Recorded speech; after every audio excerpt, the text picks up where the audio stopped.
Era el año 311 de la era cristiana, el emperador Galerio llevaba varios meses sufriendo de intensos dolores. Sus entrañas estaban siendo carcomidas por un cáncer o una gangrena terminal. Tiempo atrás, él había sido uno de los más fieles instigadores de las medidas represivas contra los cristianos, finalmente promulgadas por Diocleciano, en la parte oriental del imperio.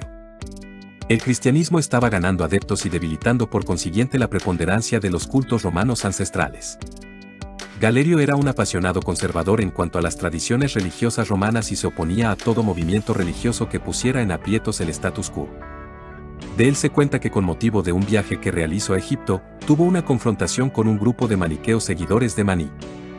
Diocleciano ordenó que los líderes de estos maniqueos fueran quemados vivos junto con sus esculturas. Según los apologistas cristianos de la época, la enfermedad del emperador había sido un castigo divino por su política persecutoria contra los seguidores del Nazareno. Se decía que Galerio sufrió cruentos dolores que duraron alrededor de un año, y que estaba siendo devorado lentamente por gusanos que se alojaban en su interior. Su cuerpo se estaba pudriendo en vida. Fue en este momento cuando prometió a gritos que reconstruiría la iglesia que había contribuido a demoler. Y así, días antes de su muerte, promulgó el Edicto de Tolerancia. El Edicto de Tolerancia de Nicomedia del 30 de abril del año 311 terminó con las medidas represivas llevadas a cabo en el Imperio Romano en contra de los cristianos por el emperador Diocleciano.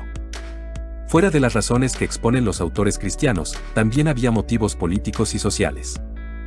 En ese entonces el imperio estaba dividido en una tetrarquía desde el año 293 y Galerio era uno de los 4 dirigentes del Imperio Romano.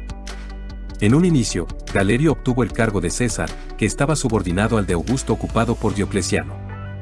Diocleciano estableció su residencia en Nicomedia controlando los territorios de Asia Menor, Oriente y Egipto.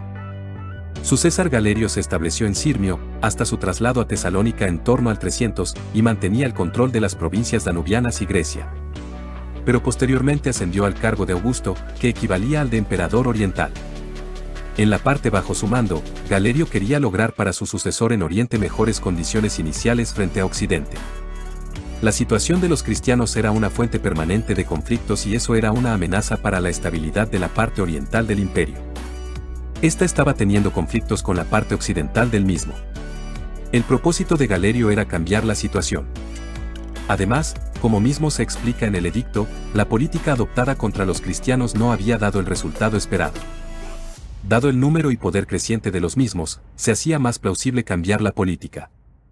Es curioso ver que en el edicto se solicita a los cristianos a que recen por el bien público y el del emperador. En el Edicto de Tolerancia de Nicomedia se puede leer lo siguiente: entre todo lo otro que por el bien y la prosperidad de la cosa pública dispusimos, quisimos en el pasado armonizar todas las cosas con el derecho y el orden público romano tradicional. También buscamos que, incluso los cristianos, que habían abandonado la religión de sus ancestros, se reintegrasen a la razón y al buen sentido.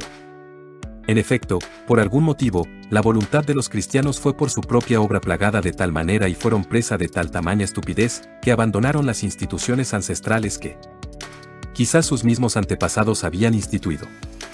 En su lugar, por su propio capricho y como bien les pareció, adoptaron y siguieron leyes propias, congregándose en varios lados como grupos separados.